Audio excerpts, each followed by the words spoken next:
إن الحمد لله نحمده ونصلي على رسوله الكريم أما بعد أعوذ بالله السميع العليم من الشيطان الرجيم من همزه ونفخه ونفسه بسم الله الرحمن الرحيم ولكل أمة جعلنا منسكا ليذكروا اسم الله على ما رزقهم من بهيمة الأنعام فإلهكم إله واحد فله أسلموا وبشر المخبتين۔ تفسیر القرآن کا سبق آج انشاءاللہ سورۃ الحج رکوع نمبر 5 پڑھیں گے۔ اس رکوع میں قربانی کی اہمیت، اس کی فضیلت اور اس کی حکمتیں بیان کی جا رہی ہیں۔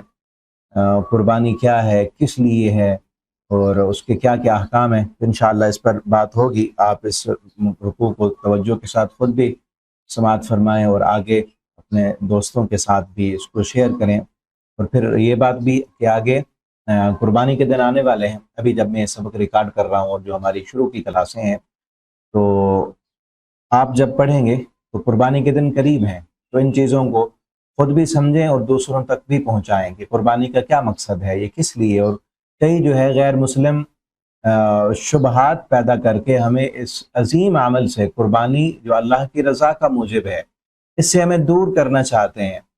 تو ان کے لیے بھی، اور کئی ہمارے کلمہ پڑھنے والے مسلمان بھی ایسی باتیں کرنے والے ملتے ہیں ہمیں قربانی کے دنوں میں، کہ جو چیزیں دراصل ہمیں اس عمل سے دور کرنے کے لیے ہوتی ہیں۔ تو ہم پہلے اس رکوع کا لفظی ترجمہ دیکھتے ہیں، پھر انشاءاللہ اس کی تفسیر پڑھتے ہیں۔ وَلِكُلِّ أُمَّةٍ، اور ہر امت کے لیے جعلنا، ہم نے مقرر کی، منسکن قربانی، لِيَذْكُرُوا اسْمَ اللَّهِ، تاکہ وہ سب ذکر کریں اللہ کے نام کا، عَلَىٰ مَا رَزَقَهُمْ، اس پر جو ہم نے انہیں رزق دیا، من بہیمۃ الانعام، پالتو جانوروں میں سے، فَإِلَٰهُكُمْ إِلَٰهٌ وَاحِدٌ، پس تمہارا الہ ایک ہی الہ ہے، فَلَهُ أَسْلِمُوا، تو تم سب اس کے فرما بردار ہو جاؤ، وَبَشِّرِ الْمُخْبِتِينَ، اور خوشخبری سنا دیجئے مخبتین، عاجزی کرنے والوں کے لیے، الذین، وہ لوگ جو اذا ذکر اللہ، جب ذکر کیا جائے اللہ کا، وجلت، تو ڈر جاتے ہیں، قلوبہم، ان کے دل، والصابرین، اور صبر کرنے والے، علی ما اصابہم، اس پر جو پہنچے انہیں، کوئی بھی تکلیف اور مصیبت پہنچے تو اس پر صبر کرنے والے ہیں، والمقیم الصلاۃ، اور نماز قائم کرنے والے، ومما، اور اس میں سے جو ہم نے رزق دیا انہیں، رزقناہم، ہم نے رزق دیا ان کو، ينفقون، اس میں وہ خرچ کرنے والے ہیں، والبدن جعلنا، اور قربانی کے اونٹ، جعلناہا، ہم نے بنایا انہیں، لکم، تمہارے لیے، من شعائر اللہ، اللہ کی نشانیوں میں سے ہے، لکم، تمہارے لیے، فیہا، اس میں، خیر، بہت بھلائی ہے، فاذکروا اسم اللہ، تو تم سب ذکر کرو اللہ کے نام کا، علیہا، ان پر، صواف، جب وہ قطار باندھے ہوئے ہوں، فیضا، پھر جب وجبت، گر پڑیں، جنوبہا، ان کے پہلو، فکلوا، تو تم سب کھاؤ، منہا، اس میں سے، وَأَطْعِمُوا، اور تم سب کھلاؤ، القانع، قناعت کرنے والے کو، والمعتر، اور سوال کرنے والے کو، کذالک، اسی طرح، سخرناہا لکم، ہم نے تابع کر دیا ان کو، لکم، تمہارے لیے، لعلکم تشکرون، تاکہ تم سب شکر کرو، لن ینال اللہ لحومہا، ہرگز نہیں وہ پہنچتے اللہ کو، لحومہا، ان کے گوشت، ولا دماؤہا، اور نہ ان کے خون، ولیکن، اور لیکن، ینالہ التقوی، وہ پہنچتا ہے اس کو تقوی، منکم، تمہاری طرف سے، کذالک، اسی طرح، سخرہا لکم، اس نے تابع کر دیا ان کو، لکم، تمہارے لیے، لتکبروا اللہ، تاکہ تم بڑائی بیان کرو اللہ کی، علی، اس پر جو، ہداکم، اس نے ہدایت دی تمہیں، وبشر المحسنین، اور آپ خوشخبری سنا دیجئے احسان کرنے والوں کو، نیکی کرنے والوں کو، ان اللہ، بے شک اللہ تعالیٰ، یدافع، وہ دور کرتا ہے، عن الذین، ان لوگوں سے، آمنوا، جو سب ایمان لائے، ان اللہ، بے شک اللہ تعالیٰ، لا یحب، نہیں وہ پسند کرتا، کل خوان کفور، ہر خائن اور ناشکرے کو۔ تو یہاں تک رکوع کمپلیٹ ہوا، مختصر رکوع ہے۔ اور پچھلے رکوع میں بھی کچھ قربانی کے متعلق، بلکہ حج سے بات شروع ہوئی تھی کہ اللہ رب العالمین نے ابراہیم علیہ السلام کو بیت اللہ تعمیر کرنے کا حکم دیا، تو وہاں سے بیت اللہ کی حج کے متعلق بھی کچھ باتیں ہوں، اور پھر حج کے ساتھ ہی ہے قربانی، اور قربانی ایک سب مسلمانوں کے لیے، حج کے لیے خاص لوگ جو وہاں گئے ہوئے ہیں وہی حج کر سکتے ہیں، اور قربانی جو ہے وہ کہیں بھی رہتے ہوئے کی جا سکتی ہے۔ اور قربانی کے لیے یہاں پہ فرمایا کہ ہر امت کے لیے قربانی تھی، صرف امت مسلمہ کے لیے نہیں، بلکہ ہر امت کے لیے قربانی تھی۔ بلکہ ہمیں قرآن سے یہ بھی معلوم ہوتا ہے کہ آدم علیہ السلام سے قربانی آ رہی ہے، ان کی سنت اور ان کا طریقہ کہ ان کے دو بیٹوں نے قربانی کی، ایک کا نام حابیل تھا ایک کا نام قابیل تھا۔ اس وقت قربانی کے قبول ہونے کا طریقہ اور ہوتا تھا کہ جانور کو جا کے گوشت کو پہاڑ پہ رکھ دینا ہے، تو آگ آتی تھی جس کی قربانی قبول ہوتی، اس کو جلا کر لے جاتی، تو پتہ چل جاتا کہ اس کی قربانی قبول ہو گئی ہے۔ وہاں سے یہ قربانی ہے۔ اور پھر ابراہیم علیہ السلام جو اللہ کے خلیل تھے، جلیل القدر پیغمبر تھے، ہر جو ہے امتحان سے بڑی سرخروئی کے ساتھ جو ہے وہ کامیاب ہوئے، اور اللہ رب العالمین نے انہیں اپنا دوست بنا لیا، اور اللہ تعالیٰ نے حکم دیا کہ اپنے بیٹے کو ذبح کر دو۔ ابراہیم علیہ السلام اپنے بیٹے کو ذبح کرنے کے لیے تیار ہو گئے۔ کتنے اللہ کے فرمانبردار۔ اصل وہ چیز ہے پیچھے کہ ساری زندگی ابراہیم علیہ السلام کی اللہ کی فرمانبرداری کرتے ہوئے گزری، حتیٰ کہ اپنے جان سے بھی زیادہ پیارا اپنا بیٹا، اس کی گردن پر بھی چھری پھیرنے کے لیے وہ تیار ہو گئے۔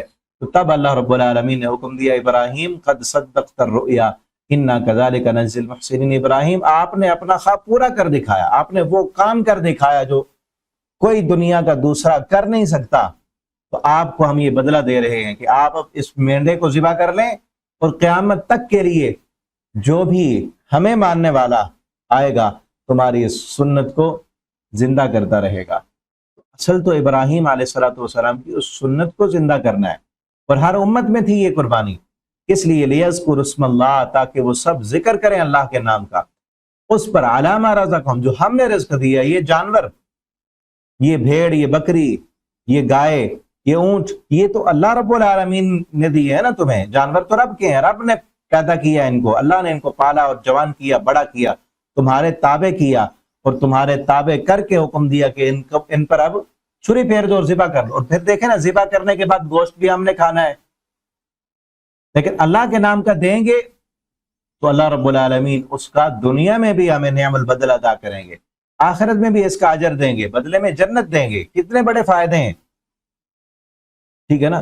آگے فرمایا فَإِلَٰهِ، یاد رکھو، الہکم الہ واحد، تمہارا الہ ایک ہی الہ ہے، اسی کے فرما بردار بنو، اسی کے سامنے جھکو، پریشانی اور مشکلیں آ جائیں تو اسی کے سامنے ہاتھ پھیلاؤ، اسی سے دعائیں مانگو، وہ تمہاری پریشانیوں کو ٹالنے والا، وہی تمہاری مشکلوں کو حل کرنے والا ہے۔ فَإِلَٰهُكُمْ إِلَٰهٌ وَاحِدٌ، بس تمہارا الہ ایک ہی الہ ہے، فَلَهُ أَسْلِمُوا، تو اسی کے فرما بردار بن جاؤ۔ ایک تو فرما برداری عام ہے کہ اس کے اطاعت گزار بنو، نماز پڑھو، جو ہے روزہ رکھو، رکوع کرو اس کے سامنے۔ اور جس کانٹیکس میں یہ بات کی جا رہی ہے کہ قربانی کا اس نے حکم دیا ہے، تو تمہارے پاس اگر وسعت ہے، طاقت اور استطاعت ہے، جانور موجود ہے یا پیسے موجود ہیں خریدنے کے، تو فرما برداری کا تقاضا کیا ہے کہ قربانی کرو، قربانی ہی کرو، ٹھیک ہے نا۔ تو اس آیت سے کیا معلوم ہوتا ہے؟ فَلَهُ أَسْلِمُوا، تو اس کے فرما بردار بنو، اس کا حکم کیا ہے؟ قربانی کرو، قربانی کرنا حکم ہے۔ اب قربانی کا آلٹرنیٹ جو تلاش کر رہے ہیں کہ نہیں آپ قربانی کے پیسے جو ہے کسی غریب کو دے دیں، کسی بیوہ کو دے دیں، یتیم خانے میں دے دیں، آپ کسی مدرسے میں دے دیں پیسے، تو کیا قربانی کا ثواب مل جائے گا؟ نہیں، قربانی کے لیے قربانی ہی کرنی ہے، جانور دینا ہے، جانور قربان کرنا ہے۔ اب اصل بات کیا ہے کہ لوگ اس عظیم عمل سے، غیر مسلم یا جو ہے ان سا ذہن رکھنے والے لوگ اصل اس عظیم عمل سے ہمیں ہٹانا چاہتے ہیں، دور کرنا چاہتے ہیں، اور بظاہر وہ سامنے کیا بات لے کے آتے، کیا فائدہ ہوا اتنے جانور تم نے قربان کر دیے، اس سے بہتر نہیں تھا کسی جو ہے غریب کو آپ پیسے دے دیتے، کسی یتیم کی پرورش کر دیتے۔ ٹھیک ہے، یتیم کی پرورش کریں، غریب کو پیسے دیں، لیکن ایسی باتیں کرنے والے لوگوں کو تب معلوم نہیں ہوتا جب کروڑوں کی گاڑیاں تم خرید رہے ہوتے۔ اس وقت کوئی نہیں کہتا کہ کروڑوں کی گاڑی خریدنے کا کیا فائدہ ہے آپ کو، کم پیسوں کی بھی تو آپ لے سکتے ہیں، اس میں بھی سفر کرنا ہے، اس میں سفر کرنا ہے، آپ اتنی مہنگی گاڑی کیوں لے رہے ہیں؟ آپ اتنا مہنگا فون کیوں رکھا ہوا ہے؟ جس بندے نے آئی فون رکھا ہے 4-5 لاکھ کا، اس کو کوئی نہیں کہے گا کہ اتنا مہنگا فون لیا ہے، اس کو بیچ دو اور فون لے لو 40-50 ہزار کا فون، اس میں بھی تو وہی سارے اینڈرائیڈ سے بھی وہی کام ہو سکتا ہے جو آپ آئی فون سے کر رہے ہیں، کیوں اتنا مہنگا رکھا ہے؟ اس کو بیچو اور غریب کو پیسے دو، اس کو کوئی نہیں کہے گا۔ مہنگی گاڑیاں لینے والے اور مہنگے سفر کرنے والے، اب سفر کرنا ہے، بزنس کلاس میں بھی کرنا ہے اور اکانومی میں بھی کرنا ہے، وہاں کر لو، زیادہ پیسہ جو ہے وہ کہیں کو دے دو، کسی کو دے دو، اس کو کوئی نہیں کہے گا، اس کو درس دینے والا کوئی نہیں ملے گا جو فضول کر رہا ہے، ٹھیک ہے نا۔ اور ایک قربانی کرنے والا اور دوسرا حج کرنے والا، اس پر بڑی بات کرنے والے ہوں گے کہ حج کرنے سے بہتر ہے کسی بیوہ کی مدد کر لیں۔ ٹھیک ہے، بیوہ کی مدد بھی کریں، مسکینوں پر خرچ بھی کریں، مساجد و مدارس پر بھی خرچ کریں، جو ہے فقیروں کو بھی دیں، لیکن ایک عظیم عمل کو چھڑا کر آپ وہ کام جب کرنا چاہتے ہیں تو اس کا مطلب یہ ہے کہ ایک عظیم سنت، ایک عظیم فریضہ جو حج ہے، عظیم فریضہ ہے، اور ابراہیم علیہ السلام کی سنت ہے قربانی، اس سے ہٹانے کی باتیں کر رہے ہیں یہ۔ اس لیے فرمایا فَلَهُ أَسْلِمْ، اس کے فرما بردار بن جاؤ۔ اور فرما برداری کس میں ہے کہ اگر آپ کے پاس پیسہ موجود ہے اور قربانی کے دن آ گئے ہیں تو آپ پر لازم ہے کہ آپ قربانی کریں۔ تو نبی کریم صلی اللہ علیہ وسلم کی احادیث سے بھی یہی معلوم ہوتا ہے۔ آپ سے پوچھا گیا کہ اللہ کے پیغمبر یہ قربانی کیا ہے؟ آپ نے فرمایا سنت ابیکم ابراہیم، تمہارے بابا ابراہیم علیہ السلام کی سنت ہے۔ اور پوچھا گیا کہ اللہ کے پیغمبر پھر ہمارے لیے کیا ہے، ہمارے لیے اس میں کیا ہے؟ آپ صلی اللہ علیہ وسلم نے فرمایا کہ آپ کے لیے قربانی کے جانور کے ہر بال کے بدلے نیکیاں ہیں، ہر بال کے بدلے۔ اس سے بھی یہی چیز معلوم ہوتی ہے کہ قربانی کریں گے تو اس سنت کا ثواب ملے گا، کہ بال تو تب ہوں گے نا جب قربانی کریں گے، جانور کے بال کے بدلے ثواب ملے گی۔ یہ نہیں کہا آپ نے کہ جتنے پیسوں کا قربانی کرو گے اتنا تمہیں ثواب ہے۔ پھر تو ہو سکتا تھا نا کہ اتنے پیسے صدقہ کر دیں تو ثواب مل جائے گا، اتنے پیسے صدقہ کریں تو ثواب مل جائے گا، قربانی ہی کریں گے تو ثواب ملے گا۔ ہاں یہ ہو سکتا ہے کہ بعض دفعہ نا ہمارے پاس بھی آن لائن اسٹوڈنٹ پڑھتے ہیں، تو آپ کے پاس سہولت نہیں ہے، یا آپ کسی غیر مسلم کنٹری میں رہتے ہیں، وہاں پہ آپ چاہتے ہیں کہ ہم اگر قربانی کریں گے تو جانور لینا یا اس کو ذبح کرنا مشکل ہے، یا کوئی رشتہ دار ہمارے یہاں نہیں ہے۔ اگر آپ کسی کو پیسے دے دیتے ہیں کہ آپ ہماری طرف سے قربانی کریں تو پھر آپ کو مکمل ثواب ملے گا، اور آپ پیسے بھی اس کو دیں جس پر آپ کو اعتماد ہو کہ یہ قربانی کر دیں گے آپ کے لیے، تو آپ کو پھر ثواب مل جائے گا۔ جس طرح حج کے لیے گئے ہوئے ہیں تو وہاں پہ جو ہے وہ آپ خود جائیں، جانور خریدیں اور لے کے آئیں، پھر ذبح کریں، بہت بڑا مارکا ہے، یہ بہت مشکل ہے، وہاں پہ رش اتنا ہے اور اتنی جو ہے وہ آپ یہ سارا نہیں کر سکتے وہاں پہ۔ وہاں آپ دے دیتے ہیں کسی کمپنی کو، یا جس سے آپ نے ویزا دی ہے، اس کو پیسے آپ نے دے دیے کہ آپ کی طرف سے قربانی کر دے، تو تب آپ کو ثواب ملے گا قربانی کا۔ لیکن آپ اتنے پیسے دے دیتے ہیں کسی کو کہ یہ صدقہ ہو گیا، تو تب آپ کو صدقے کا ثواب تو ملے گا، قربانی کا ثواب نہیں ملے گا، ٹھیک ہے نا، یاد رکھیں۔ تو قربانی کے دنوں میں آپ قربانی ہی کریں، ٹھیک ہے نا۔ ہم بھی آن لائن پڑھاتے ہیں کہ اسٹوڈنٹ، پچھلے سال بھی کچھ نے جو ہے وہ پیسے دیے تھے کہ آپ ہماری طرف سے قربانی کریں، تو ہمارے جامعہ میں وہاں پہ ہوتا ہے انتظام، بلکہ کئی لوگ یہاں جو قریب کے ہوتے ہیں وہ آ کے اپنی قربانی یہیں رکھتے ہیں اور وہ قربانی کرتے ہیں، اور کچھ جو ہے پیسے بھیج دیتے ہیں کہ ہماری طرف سے قربانی جو ہے وہ کر دیں۔ تو یہ تو ٹھیک ہے، یہ چیز درست ہے، لیکن قربانی نہ کرنا اور اتنے پیسے صدقہ کر دینا، تب قربانی کا ثواب نہیں ملے گا، ٹھیک ہے نا۔ تو اس لیے فرمایا فَلَهُ أَسْلِمُوا، تو اس کے فرما بردار بن جاؤ، فرما برداری اسی میں ہے کہ قربانی کرو۔ اور آپ صلی اللہ علیہ وسلم نے یہ بھی فرمایا اس بندے کے پاس وسعت ہے، طاقت ہے، وہ قربانی کر سکتا ہے، لیکن پھر بھی قربانی نہیں کرتا، آپ صلی اللہ علیہ وسلم نے فرمایا وہ پھر ہماری عیدگاہ میں نہ آئے۔ قربانی کی عید، عید الاضحیٰ، وہ عید پڑھنے کے لیے بھی نہ آئے۔ پھر کہ اصل عید تو اس خوشی میں ہے نا کہ ہم اللہ کے فرما بردار بن گئے، ابراہیم علیہ السلام کی سنت کو زندہ کرنے کے لیے ہمارا بھی ان کے ساتھ ایک تعلق ہے۔ ان جیسے تو ہم نہیں بن سکتے نا، وہ کتنے اللہ نے ان کو چن لیا، خلیل بنا لیا، اللہ کی خاطر گھر چھوڑا، اپنے والدین کو چھوڑا، رشتہ داروں کو چھوڑا، حتیٰ کہ اپنے جان کو آگ میں انہوں نے ڈالنا گوارا کر دیا۔ اللہ نے بیٹا دیا، اس کو جو ہے ویران بیابان سنسان جنگل میں چھوڑ کے آگئے اللہ کے حکم پر۔ پھر اسی بچہ جس کو عرب کا صحرا جو ہے نہیں ختم کر سکا، اپنے ہی ہاتھوں سے اس کی گردن پر چھری پھیرنے کے لیے تیار ہو گئے۔ اللہ ہمارا بھی ان کے ساتھ ذرا برابر کوئی تعلق بن جائے، ان جیسا ہم بھی بننے کی کوشش کر لیں۔ تو اصل تو یہ جذبات کا اظہار کرنا ہے نا اللہ کے حضور۔ جو اتنا بھی نہ کر سکے کہ ایک جانور بھی نہ دے سکے، تو آپ صلی اللہ علیہ وسلم نے فرمایا پھر وہ ہماری عیدگاہ میں نماز پڑھنے کے لیے بھی نہ آئے۔ تو اسی لیے چاہیے، پھر یہ بھی ہوتا ہے اکثر ہمارے ہاں کہ پوچھ رہے ہوتے ہیں جی ہمارے اتنا جو ہے وہ قرضہ ہے، اتنی میری آمدن ہے، اتنے پیسے، کیا میرے اوپر قربانی فرض ہے یا نہیں ہے، ٹھیک ہے نا۔ قربانی جو ہے آپ صلی اللہ علیہ وسلم سے جب پوچھا گیا کہ یہ فرض ہے، سنت ہے، واجب ہے، کیا آپ سے پوچھا گیا قربانی کیا ہے؟ ما هذه الاعضاء، یہ قربانی کیا ہے؟ آپ نے فرمایا تمہارے بابا ابراہیم کی سنت ہے۔ آپ نے کیا کہا کہ سنت ہے۔ اب دل کی محبت اور جذبات آپ کے کیا ہیں؟ آپ اپنے اندر سے پوچھیں، یہ فتویٰ آپ اپنے اندر سے پوچھیں۔ اب دن قریب آ رہے ہیں نا، تو آئیں گے، میسج آئیں گے، واٹس ایپ پہ کال آئے گی، وائس میسج آئیں گے، اور سوال جواب کے جو گروپ ہیں ہمارے ان میں بھی سوال آئیں گے کہ جی کس پر فرض ہے، کس پر فرض نہیں ہے۔ یہ آپ صلی اللہ علیہ وسلم نے کوئی نہیں بتائی ڈیٹیل کہ کس پر فرض ہے، کس پر فرض۔ آپ اپنے اندر سے پوچھیں کہ آپ کے پاس اتنی وسعت ہے، دل سے پوچھیں نا۔ بلکہ پچھلے سال مجھے یاد ہے ہمارا نا وہ کالج میں تفسیر کی کلاس ہوتی ہے، تو وہاں پہ نا اسٹوڈنٹ ہی ہوتے ہیں کالج میں، تو انہوں نے پوچھا مجھ سے کہ کتنا آپ کے پاس کس بندے پر قربانی فرض ہے۔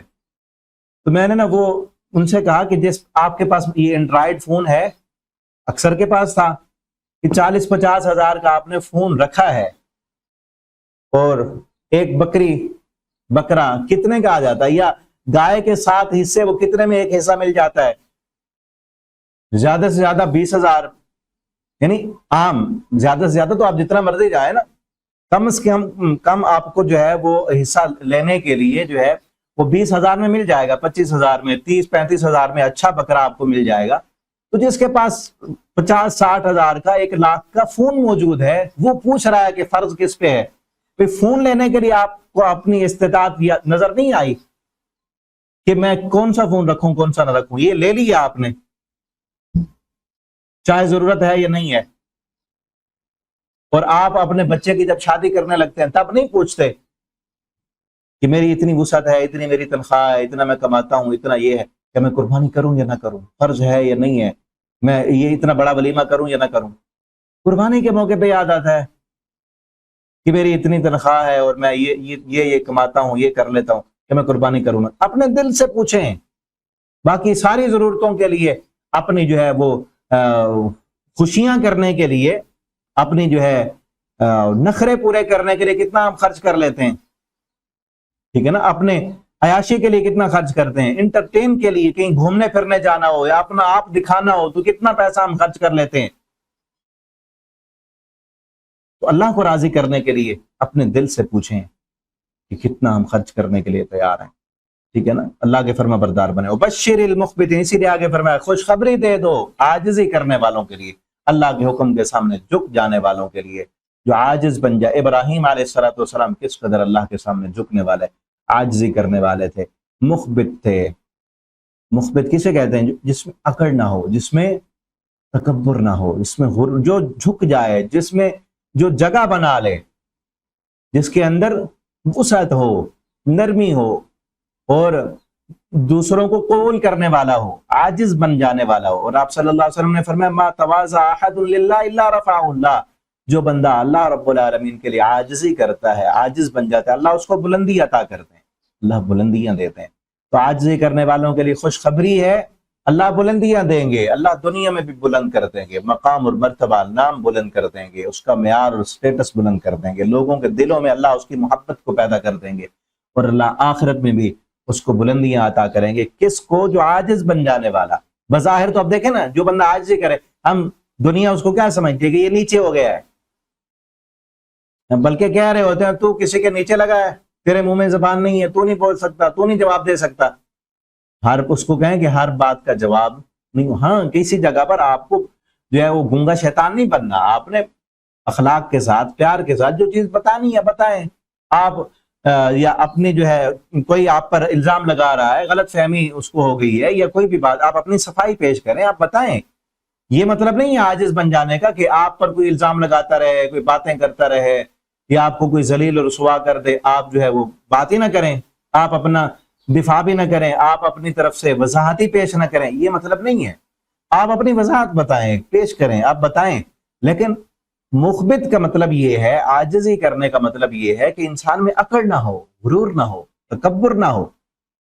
اور ایسے موقع پر جہاں دو بندے جو ہے کلیش ہو رہی ہے، لڑ رہے ہیں، تو اس وقت ایک بندہ جو ہے وہ کیا کرے؟ مان لے چلیں یار میں لڑائی ختم کرتا ہوں، میں چھوڑتا ہوں، وہ نہیں مان رہا تو میں مان لیتا ہوں، ٹھیک ہے نا، تاکہ لڑائی تو ختم ہو. اور خصوصاً ایسے موقع پر جب لڑائی بھی آپ کے کسی رشتہ دار کے ساتھ ہو رہی ہے اور وہ بھی اڑا ہوا ہے اور آپ بھی اڑے ہوئے ہیں، تو کیا ہوگا؟ آپ اپنی انا نہیں چھوڑیں گے تو رشتہ ٹوٹ جائے گا.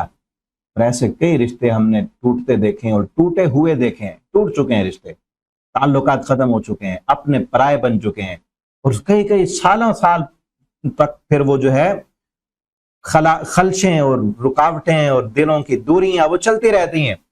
وہ دل جو ہے وہ صاف ہی نہیں ہوتے، وہ محبتیں دوبارہ آتی نہیں. وجہ کیا ہوتی پیچھے کہ دونوں اڑ گئے. اب ایسے موقع پر جو عاجز بن جائے اللہ اس کو بلندی دیتے ہیں. دنیا تو دیکھ کر کہے گی کہ یہ اس کو نا کچھ ہے اس کے اندر، یا تو غلط ہوگا یا جو ہے اس سے کچھ لیتا ہے. ٹھیک ہے، چاہے دنیا جو مرضی کہے، آپ نے اللہ کو راضی کرنے کے لیے عاجزی اختیار کرنی ہے تو اللہ تعالیٰ کیا کر رہے ہیں؟ خوشخبری دے رہے ہیں. خوشخبری ہے عاجزی اختیار کرنے والوں کے لیے، عاجز بن جانے والوں کے لیے. ان کی صفات کیا ہیں؟ الذین اذا ذکر اللہ، جب ان پر اللہ کا ذکر کیا جاتا ہے، اللہ کی آیتیں پڑھی جاتی ہیں، وجلت قلوبہم، ان کے دل ڈر جاتے ہیں. زندہ دل لوگ ہوتے ہیں تو دل ڈرتے ہیں نا. جن کے دل مردہ ہو چکے ہیں، جتنا مرضی قرآن کی آیتیں پڑھیں، جتنا مرضی ان کو ڈرائیں، جتنا مرضی جہنم کی آیتیں، اللہ کی وعیدیں اور عذاب کی آیتیں ان کو پڑھ کے سنائیں، ان کو کوئی فرق نہیں پڑتا. جن کے دل مر چکے ہوتے ہیں، جن کے دل زندہ ہوں، قرآن زندہ دلوں سے خطاب کرتا ہے. جن کے دل مر چکے ہیں نا، ختم اللہ علی قلوبہم، جن کے دلوں پہ مہر لگ چکی ہے، ان کو کوئی فرق نہیں پڑتا. اور جن کے دل زندہ ہیں ان کے دل ڈر جاتے ہیں. وَإِذَا تُلِيَتْ عَلَيْهِمْ آيَاتُهُ زَادَتْهُمْ ایمانا، کہ جب ان پر قرآن کی آیتیں پڑھی جاتی ہیں ان کا ایمان بڑھ جاتا ہے. اب جب اللہ کا ذکر کیا جاتا ہے ان کے دل ڈرتے ہیں. وَجِلَتْ قُلُوبُهُمْ، تو پہلی خوبی کیا ہے؟ عاجزی کرنے والوں کے لیے، جن کے لیے اللہ نے خوشخبری دی ہے، فرم بردار. ان کی صفت کیا ہے؟ جب اللہ کا ذکر کیا جاتا ہے، اللہ کے ذکر سے مراد کیا ہے؟ جنت کا تذکرہ ہوتا ہے، جہنم کا تذکرہ ہوتا ہے، آخرت کا ذکر کیا جاتا ہے، قرآن کی آیتیں پڑھی جاتی ہیں تو ان کے دل ڈرتے ہیں. بس صابرین، صبر کرتے ہیں، کیونکہ عاجزی کرنے کے لیے صبر کرنا پڑے گا، اپنی انا اور میں قربان کرنی پڑے گی.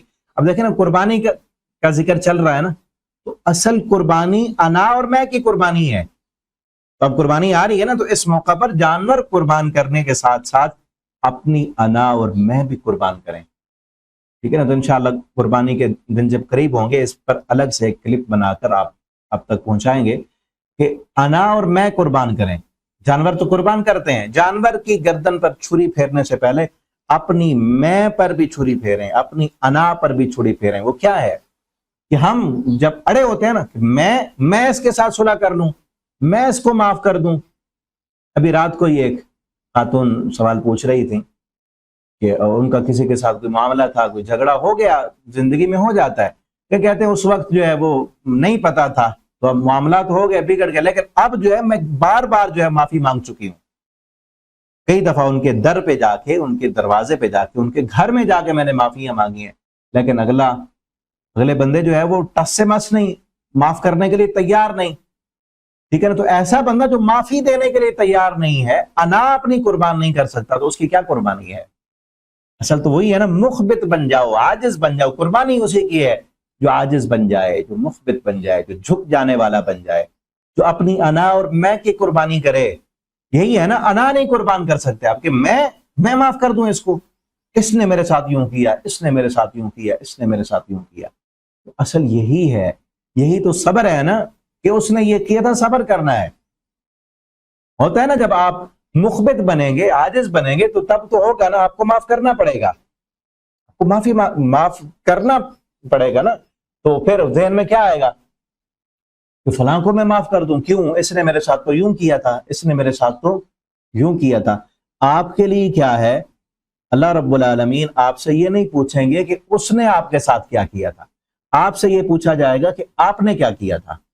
آپ مخبت بنے تھے، آپ رب کے فرمانبردار بنے تھے، آپ نے کیا کیا. تو خصوصاً ایسے موقع پر جب غلطی کرنے والا آپ سے معافی بھی مانگ رہا ہے، تب بھی آپ معاف نہیں کرتے، تو پھر اللہ رب العالمین سے معافی کی امید نہ رکھیں.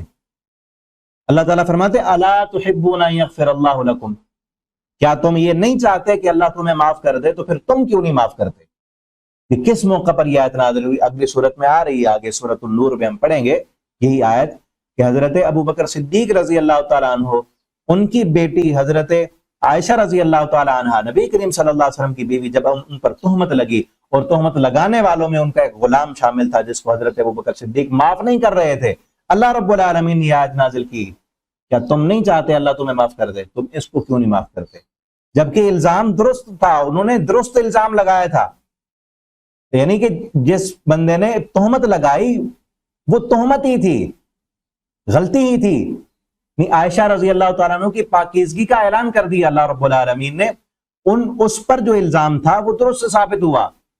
اس بندے نے عائشہ رضی اللہ تعالیٰ عنہ پر تہمت لگائی ہے، اور درست غلطی جو ہے نا ناراضگی تھی کہ انہوں نے الزام کیوں لگایا ہے، الزام جو لگایا وہ ثابت نہیں ہوا، تو ان پر جو الزام لگا وہ درست تھا۔ لیکن اللہ رب العالمین نے کیا فرمایا کہ غلطی ہوئی ہے ان سے، انہوں نے الزام لگایا ہے، جو کچھ بھی کیا ہے اس کی سزا وہ اللہ جانے، اللہ تعالیٰ نے دینی ہے، وہ معافی مانگے، اللہ کی مرضی معاف کر دیں، اللہ تعالیٰ معاف نہ کریں، اللہ کی مرضی یہی ہے، لیکن تمہارے لیے کیا ہے کہ تم معاف کر دو اس کو۔ ایسے موقع پر بھی آیت نازل ہوئی۔ لیکن ہم اگر کہیں کہ ہم نے معاف نہیں کرنا، کوئی انسان اڑا رہے اور اس پر جو ہے وہ اپنی انا کا مسئلہ بنا لے کہ میں کیوں معاف کروں، میں نے معاف نہیں کرنا، ایسے بندے پھر اللہ رب العالمین بھی ایسے کو معاف نہیں کرتے، ٹھیک ہے نا۔ تو اس لیے بشر الصابرین، خوشخبری صبر کرنے والوں کے لیے ہے، اور مخبت عاجز بن جانے والوں کے لیے خوشخبری ہے، جو اللہ کا ذکر جب ان پر کیا جاتا ہے ان کے دل ڈرتے ہیں اور صبر کرتے ہیں۔ علامہ اصابہم، جو ان پر مصیبت پہنچی، والمقیم الصلاۃ، اور نماز قائم کرنے والے، ومما رزقناہم ینفقون، جو ہم نے ان کو رزق دیا ہے اس میں سے وہ خرچ کرنے والے ہیں اللہ کے راستے میں۔ والبدن جعلنا، اور آگے فرمایا والبدن، اور بدن بدن سے ہے، کیونکہ مویشی جانوروں میں بڑے بدن والا ہوتا ہے اونٹ، اس لیے اونٹ مراد ہے یہاں سے، والبدن قربانی کے اونٹ، کہ ہم نے ان کو بنایا لکم، تمہارے لیے، شعائر اللہ، اللہ کی نشانی ہے کہ اونٹ کو دیکھو کتنا بڑا ہے، کتنا قوی ہے، کتنے جسم کا مالک ہے، کتنی طاقت ہے اس کے پاس، لیکن کس طرح اللہ نے تمہارا تابع کر دیا، تمہارا ایک چھوٹا سا بچہ، اس کے جو ہے نکیل اس کی ڈلی ہوئی ہے اور اس کی رسی پکڑ کر جہاں مرضی لے جائے، انسان کے تابع کر دیا ہے۔ تو اس پر اللہ کا شکر ادا کریں کہ اللہ نے تابع، ورنہ اس میں طاقت نہیں ہے، انسان سے زیادہ طاقت ہے اس میں، انسان سے زیادہ طاقت ہے نا، لیکن کس طرح اللہ نے جانوروں کو انسان کے تابع کر دیا۔ اونٹ تو بہت بڑا ہے نا، ایک بیل، گائے، یہ جانور، ان کو دیکھیں کتنا زیادہ قوی ہے انسان سے، لیکن اس کے باوجود تابع ہے انسان کے، تابع ہے تو انسان ذبح کر لیتا ہے نا ان کو، کیا ان میں احساس نہیں، وہ ان کو جان پیاری نہیں؟ لیکن اسی لیے کہا گیا نا کہ ان میں احساس ہے، آپ نے فرمایا جانور کے سامنے چھری تیز نہ کرو، اس کو احساس ہوتا ہے، اس کو پتہ چلتا ہے کہ کیا ہو رہا ہے، ٹھیک ہے نا، لیکن اس کے باوجود بھی انسان کا تابع ہے، اللہ نے اس کو انسان کے تابع کر دی۔ تو اس لیے اللہ اس قربانی سے، جانوروں کو ذبح کرنے سے ایک ہمیں سبق یہ بھی ملتا ہے کہ جس طرح جانور انسان کے تابع، اس طرح انسان اپنے رب کے تابع بن جائے، انسان اپنے رب کا فرما بردار بن جائے۔ اور اس میں کئی حکمتیں ہیں اس قربانی میں، ایک یہ حکمت یہ بھی ہے کہ ان جانوروں کو دیکھ کر جس طرح وہ انسان کے تابع ہیں، اللہ کے حکم کے فرما بردار ہیں، انسان بھی اللہ کے حکم کا فرما بردار بن جائے، ٹھیک ہے نا۔ اور بھی کئی فائدے ہیں، معیشت کے بھی کئی فائدے ہیں۔ ابھی کئی لوگوں نے جو ہے وہ جانور خرید کے پال رکھے ہیں، ان کو فائدہ ہوگا، اور کئی جو ہے بیوپاری وہ جانور خریدیں گے، خرید کر منڈیوں میں جا کے آگے بیچیں گے، ان کو فائدہ ہوگا، اور لے کر جانے والے ٹرانسپورٹر، ان کو بھی فائدہ ہوگا، اور پھر خرید کر آگے بیچیں گے، وہ کمائیں گے، ٹھیک ہے نا۔ اور پھر قربانی کے دن تک، اور کئی جو ہے لوگ وہ جو ہے گوشت بنانے والے، ذبح کرنے والے، کسائی حضرات، وہ بھی اس سے جو ہے فائدہ حاصل کرتے ہیں، تو کئی جو ہے معیشت کا بھی فائدہ ہوتا ہے۔ اور پھر اس کے بعد ان جانوروں کا چمڑا، وہ بھی فائدہ اس سے ملتا ہے۔ اب یہ لوگ سارے غریب کو ربائی کرتے ہیں نا، یہ درس دینے والے کہ قربانی کرنے سے بہتر ہے کہ غریب کو پیسے دے دو، قربانی میں کس کا فائدہ ہو رہا ہے؟ غریب کا ہی فائدہ ہو رہا ہے نا، غریب نے جانور پال رکھا ہے، غریب ہی جو ہے وہ جانور کو لے جا کر ٹرانسپورٹ کے ذریعے وہ آگے پہنچائے گا، اس کو فائدہ ہوگا، کوئی جو ہے وہ خرید کر آگے بیچے گا، اس کو فائدہ ہوگا، کوئی جو ہے منڈی میں خریدنے کے لیے جائے گا کسی سیٹ کے لیے، اس کو فائدہ ہوگا. کئی قربانی کے دن جو ہے وہ گوشت بنائیں گے, وہی بنا رہے ہیں نا جو غریب ہیں, گوشت بنائیں گے ان کو فائدہ ہوگا. اور گوشت کہاں جائے گا؟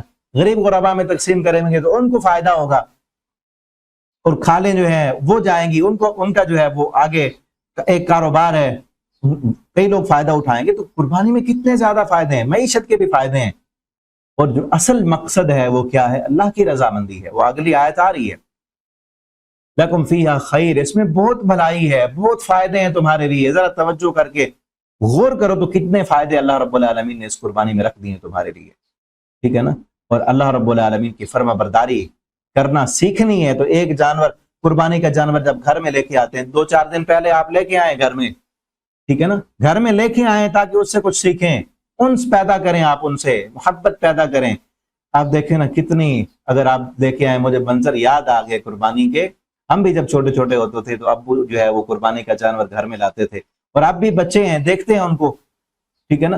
تو جانور جب لایا جائے 2-4 دن, جس جانور کو آپ چارہ ڈالیں, بچے جس جانور کو 2-4 دن کھانا کھلا دیں, چارہ ڈال دیں, روٹی ڈال دیں, کتنی انس ہو جاتا ہے ان جانوروں کے ساتھ.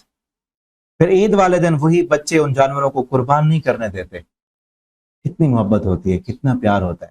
اور انسان کا دل بھی کرتا ہے یار اتنے دن ان کو پالا ہے, ان سے پیار کیا ہے, محبت کی, ان کو ان کی گردن پہ چھری پھیر دیں.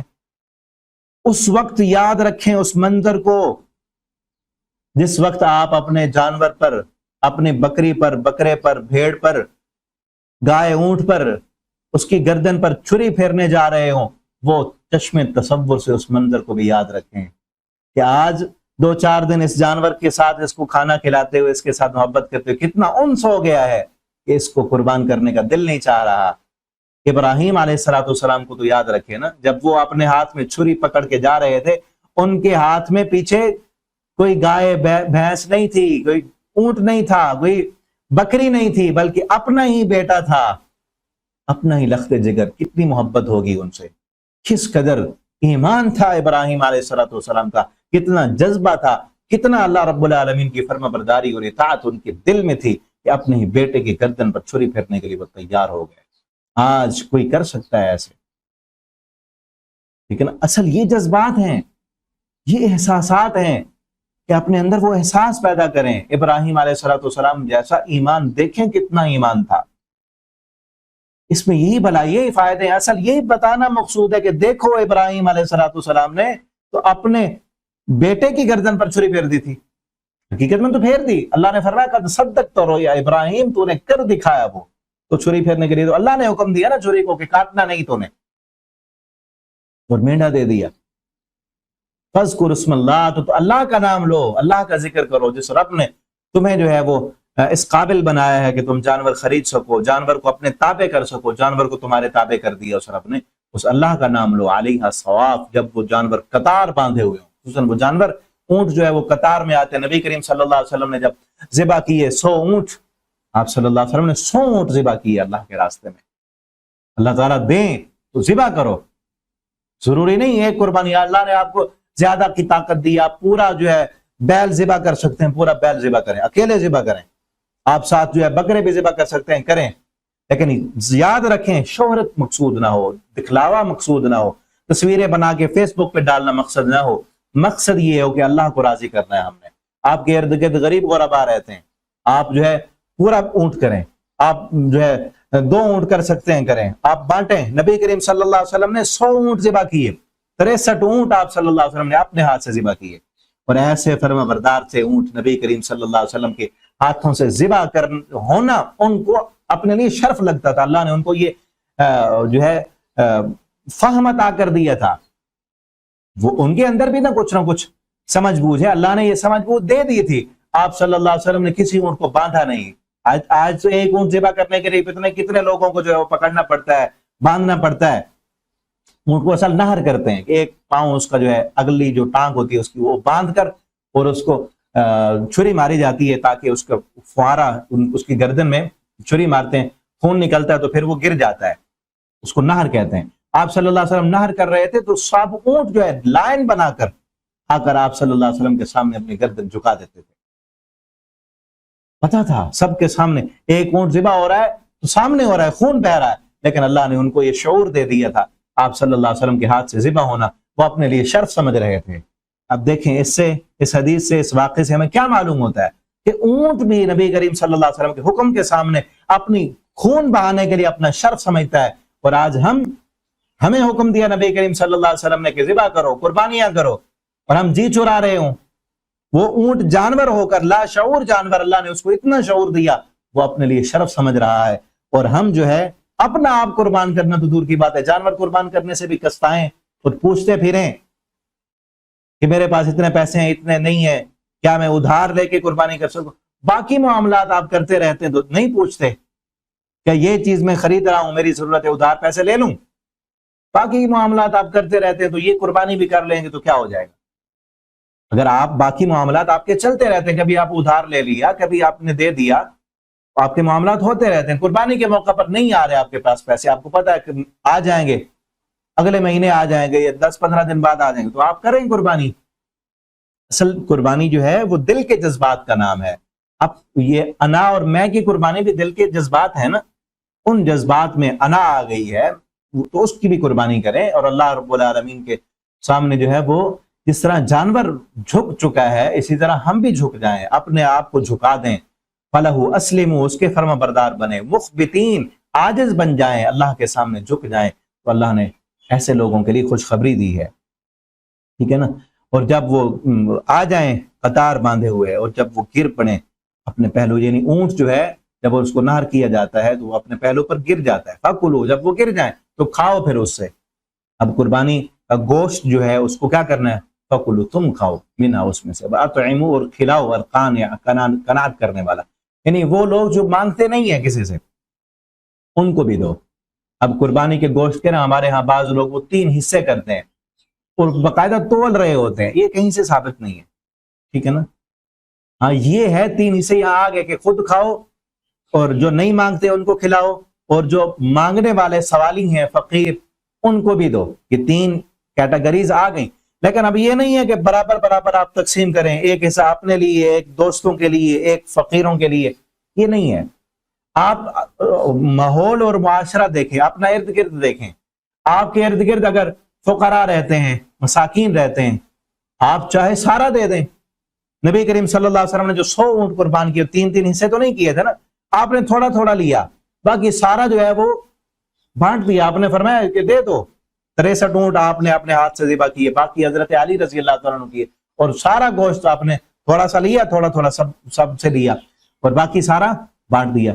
آپ کے ارد گرد اگر فقراء ہیں، مساکین ہیں، آپ یہ ضرورت محسوس کرتے ہیں کہ ان کو ضرورت ہے، دینا چاہیے، ان کی قربانیاں نہیں تھی، تو آپ سارا دیں، بلکہ آپ کو اللہ نے اگر نوازا ہے، پیسہ ہے آپ کے پاس، تو زیادہ قربانیاں کریں آپ، تاکہ سب لوگوں کا جو ہے وہ فائدہ ہو، ٹھیک ہے نا۔ اور اگر آپ ایسے ماحول میں، ایسے محلے میں، ایسی جگہ میں رہتے ہیں جہاں ارد گرد سارے مسلمان ہیں اور قربانیاں کرنے والے صاحب وسعت ہیں، تو پھر آپ اگر آپ کی مرضی ان کو دیں، یا آپ سارا گوشت اپنے پاس رکھیں، یا آپ یہ چاہتے ہیں کہ کہیں اور آپ جا کر اس گوشت کو بانٹیں، تو آپ کی مرضی ہے، ٹھیک ہے نا۔ بعض دفعہ ہوتا ہے کہ آپ جہاں رہتے ہیں وہ سارے صاحب وسعت ہیں، آپ چاہتے ہیں کہ میری قربانی کسی اور جگہ پر ہو، آپ کسی اور جگہ پہ قربانی کرنا چاہتے ہیں، ان کو پیسے دے دیتے ہیں کہ آپ ہماری طرف سے قربانی کر لیں، تو یہ بھی ٹھیک ہے نا۔ یعنی آپ ضرورت کے تحت، اگر آپ اپنے پاس سارا گوشت رکھنا چاہتے ہیں کہ کسی کو کوئی ضرورت نہیں ہے تو آپ رکھ سکتے ہیں، لیکن یہ یاد رکھیں کہ ضرورت مند موجود ہیں، فقراء موجود ہیں، مانگنے والے موجود،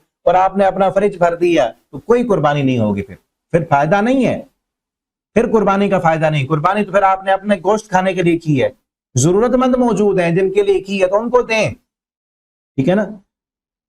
اور پھر جو نہیں مانگتے، آپ سمجھتے ہیں کہ ان کو ضرورت ہے، کچھ ضرورت مند ہوتے ہیں جو مانگتے ہیں، فقراء مانگنے کے لیے آتے ہیں، اور کچھ ہیں ضرورت بھی ہے لیکن مانگتے نہیں ہیں، ان تک پہنچانا آپ کا زیادہ فرض بنتا ہے، ان تک پہنچانا زیادہ فرض ہے۔ آپ نے جب قربانی کر لی، اپنے ارد گرد دیکھیں، اپنے محلے میں دیکھیں کون کون رہتا ہے آپ کے ہمسائے میں، ٹھیک ہے نا۔ ہمسائے کا حق زیادہ ہے، اور ہمسایہ پھر رشتہ دار بھی ہو تو اس کا حق زیادہ ہے۔ آپ دیکھیں کون کون رہتا ہے جس نے قربانی نہیں کی، ہاں قربانی کا ہے اس کا حصہ تو پھر الگ بات ہے، اس نے قربانی نہیں کی اور ہمارے قریب میں رہتا ہے تو وہاں پہلے پہنچائیں، ٹھیک ہے نا۔ کذالک سخرناھا لکم، اسی طرح ہم نے مسخر کر دیا، تابع کر دیا ان جانوروں کو لعلکم تشکرون، تاکہ تم شکر ادا کرو۔ اور آگے قربانی کے مقصد کو بیان کرتے ہوئے فرمایا لن ینال اللہ لحومها، یاد رکھو اللہ کے ہاں گوشت نہیں پہنچتا، یہ تو گوشت تو تم کھا جاتے ہو، ولا دماء، ورنہ خون پہنچتا ہے، ولکن ینالہ التقوی، لیکن اللہ کے ہاں پہنچتا ہے تو تمہارے دل کا تقوی پہنچتا ہے۔ ابھی میں نے بتایا نا کہ قرآن زندہ دلوں سے خطاب کرتا ہے۔ دل میں کیا ہے؟ عمل تو اصل دل کا نام ہے نا، کہ قربانی کی ہے کس مقصد کے لیے کی ہے؟ اس کے دل میں ابراہیم علیہ السلام جیسے جذبات موجود ہیں یا نہیں ہیں؟ ان جیسا ایمان موجود ہے؟ اللہ کی فرما برداری کے جذبات اس کے دل میں موجود ہیں یا نہیں؟ یا پھر انا ہے جس کے دل میں، تکبر ہے، غرور ہے، حسد ہے، یہ ساری دنیا کی جو ہے نحوستیں اس کے دل میں پائی جاتی ہیں، اللہ کا ڈر نہیں ہے، تقوی نہیں ہے، تو پھر کوئی فائدہ نہیں ہے۔ اللہ تعالیٰ جانوروں کو نہیں دیکھتے، اللہ گوشت کو نہیں دیکھتے، اللہ پیسے کو نہیں دیکھتے، کتنا موٹا جانور تھا، کتنا خوبصورت تھا، کتنا بڑا تھا، کتنا پیسہ خرچ کیا، یہ نہیں دیکھتے اللہ تعالیٰ یہ دیکھتے ہیں کہ تقوی کتنا ہے۔ ہاں یہ چیز بھی ہے، اچھا جانور ہونا چاہیے، اچھا جانور ہونا چاہیے۔ نبی کریم صلی اللہ علیہ وسلم نے فرمایا ایسے جانور کی قربانی نہیں ہوتی جو عیب والا ہو، جس کا سینگ ٹوٹا ہوا ہو، کان کٹا ہوا ہو، کان میں سوراخ ہو، لنگڑا جانور جو ہے چل نہ سکتا ہو، یہ اتنا کمزور جانور جو ہڈیوں کا ڈھانچہ جس میں گودا ہی نہ ہو جس کی ہڈیوں میں، اس جانور کی قربانی نہیں ہوگی۔ اور اللہ تعالیٰ فرماتے ہیں کہ میرے پاس گوشت نہیں پہنچتا، ہم دیکھتے ہی نہیں گوشت کی طرف اور خون کی طرف۔ اصل چیز سمجھنے کی کیا ہے یہاں؟ سبق کیا ہے؟ سبق یہ ہے کہ اللہ کے لیے جو چیز دینی وہ بے عیب ہو، بے عیب چیز دو۔ اللہ کے ہاں اچھی چیز دو، اللہ کے ہاں وہ چیز قبول ہوتی ہے جو اچھی ہو، جو انسان کے دل سے بھی اتری ہوئی ہو، جو عیب والی بن جائے وہ اللہ کے ہاں قبول نہیں ہوتی۔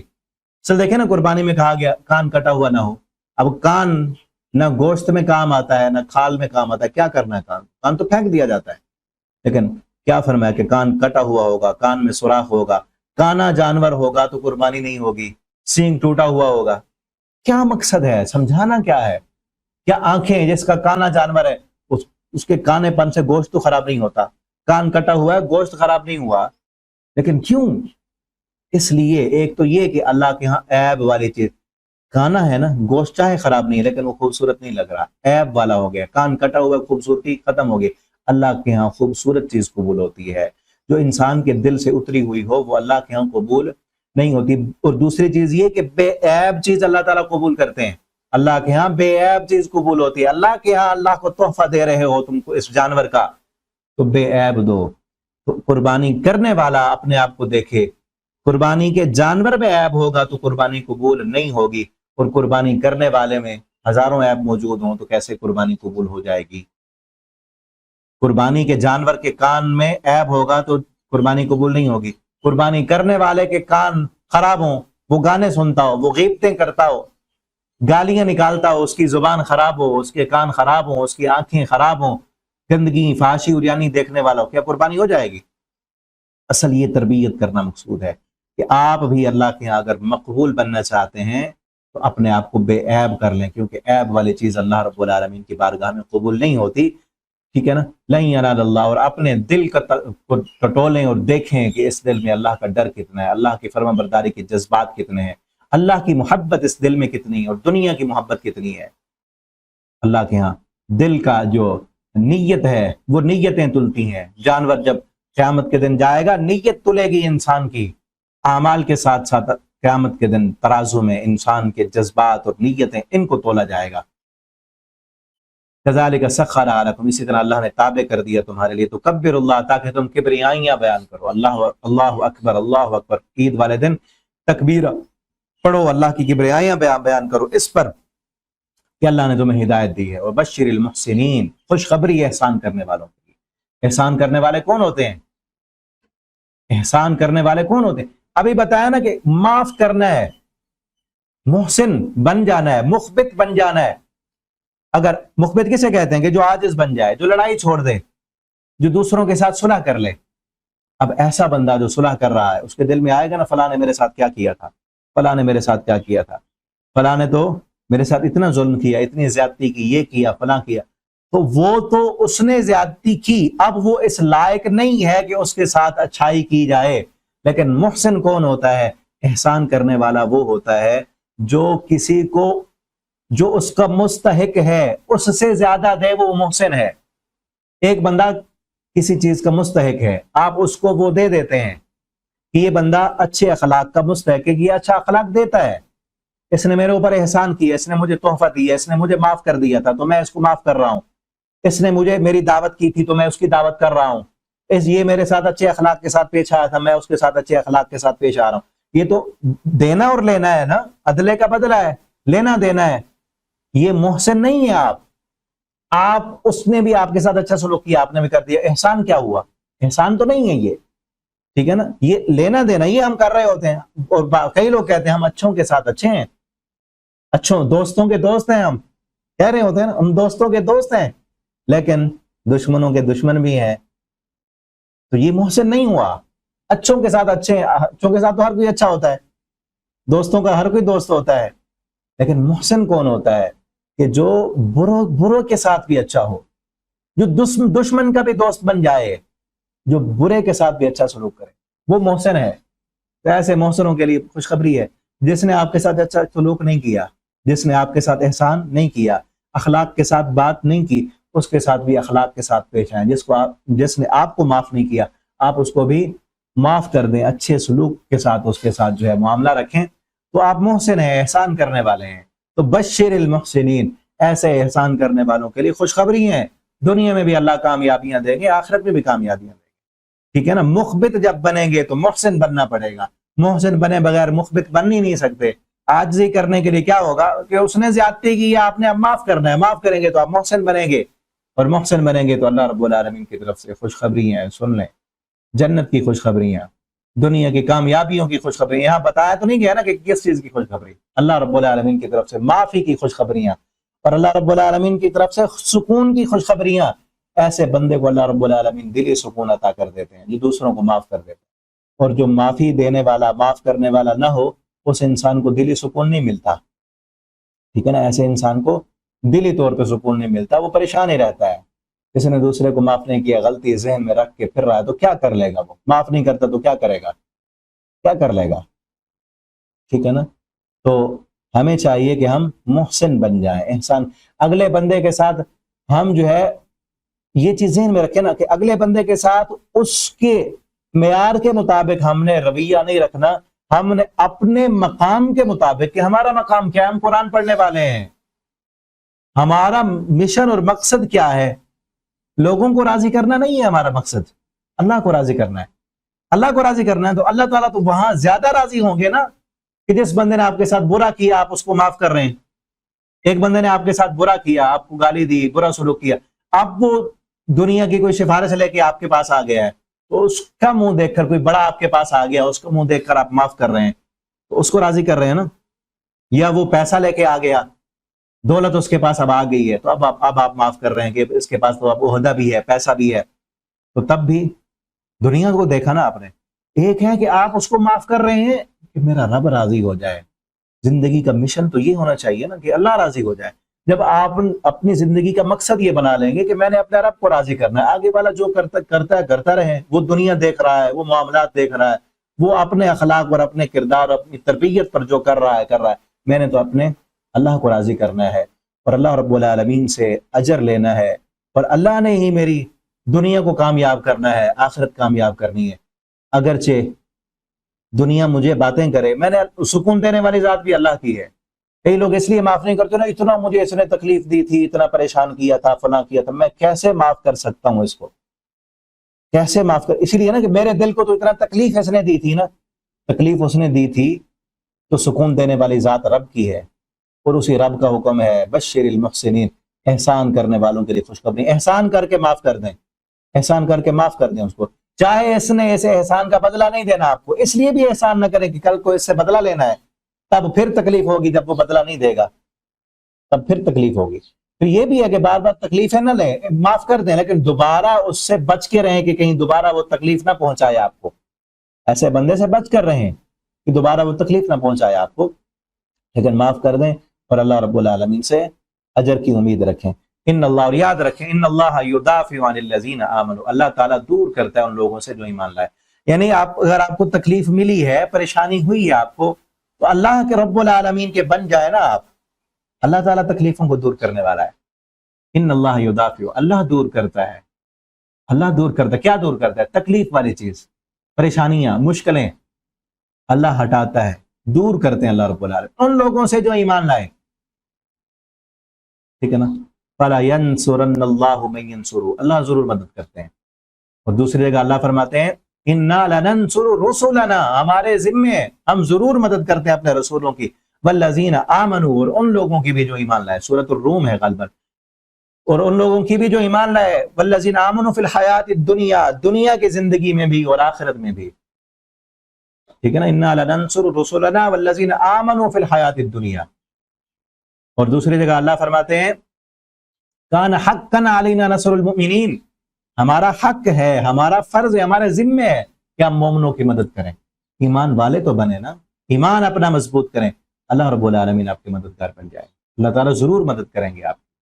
ان اللہ یدافع، اللہ تعالیٰ دور کرتے رہتے ہیں، اللہ مدد کرتے ہیں ان لوگوں سے، تکلیفیں دور کرتے ہیں، ان کی پریشانیاں دور کرتے ہیں، ان کی مشکلیں دور کرتے ہیں۔ اور سورہ حج مدنی صورت، مکی صورت ہے۔ مکہ کے ایسے دور میں جب مسلمانوں کو تکلیفیں دی جا رہی تھیں، پریشانیاں آ رہی تھیں، ہو سکتا ہے مسلمانوں کے دل میں یہ بات آ رہی ہو کب مدد آئے گی اللہ کی، تو اللہ نے فرمایا اللہ تعالیٰ دور کریں گے، اللہ تمہاری ان پریشانیوں کو ہٹا دیں گے، دور کر دیں گے۔ اپنا ایمان مضبوط کرو، ابراہیم علیہ السلام کی زندگی کو سامنے رکھو، ٹھیک ہے؟ ان اللہ یدافع عن الذین آمنوا ان اللہ لا یحب کل خوان، اور اللہ نہیں محبت کرتے خائن اور ناشکرے سے، یعنی اللہ مومنوں کی مدد کرتے ہیں اور اللہ کافروں کی مدد نہیں کرتے۔ اللہ خیانت کرنے والے جو خائن بن جائیں، ناشکرے بن جائیں، اللہ کا شکر ادا نہ کریں، اللہ کی نعمتوں کی قدردانی کرنے والے نہ ہوں، اللہ ان کی مدد نہیں کرتے۔ اللہ رب العالمین سے دعا ہے اللہ رب العالمین ہمیں ان لوگوں میں شامل فرما لیں جن کی اللہ مدد کرتے ہیں، اللہ ہمیں محسن بنا دیں، اللہ رب العالمین ہمیں مخبت بنا دیں، اللہ تعالی ہمیں ابراہیم علیہ السلام جیسا ایمان لانے کی، ایمان بنانے کی اللہ ہمیں توفیق۔ ہم ان جیسے نہیں بن سکتے، لیکن اگر ہم کوشش بھی کریں گے تو انشاءاللہ اس کوشش میں بھی ہمارے لیے کامیابی ہے۔ اللہ رب العالمین ہمیں ابراہیم علیہ السلام کی سیرت کو پڑھنے، سمجھنے اور ان جیسا بننے کی اللہ ہمیں توفیق عطا فرمائے، اللہ ہمیں اپنے انا کی قربانی کرنے کی توفیق دیں، اور اللہ ہمیں اچھی سے اچھی جانور کی قربانی کرنے کی اللہ ہمیں توفیق عطا فرما دیں کہ ہم اس قربانی جو ابھی آگے آ رہی ہے، اس قربانی کے موقع پر ہم بہتر سے بہتر قربانی جو ہے اللہ کے راستے میں پیش کر سکیں، اور اللہ ہماری قربانیوں کو قبول فرمائے۔ قربانی اصل قرب سے ہے، قربت، اللہ کا قرب پانے کے لیے بندہ اپنا مال قربان کرتا ہے، وقت قربان کرتا ہے، صلاحیتیں قربان کرتا ہے، اپنی انا اور میں قربان کرتا ہے، تو اللہ ہمیں ان ساری چیزوں کی قربانیاں دینے والا بنا دیں۔ بارک اللہ لی ولکم فی القرآن العظیم ونفعنی وإیاکم فی الآیات والذکر الحکیم۔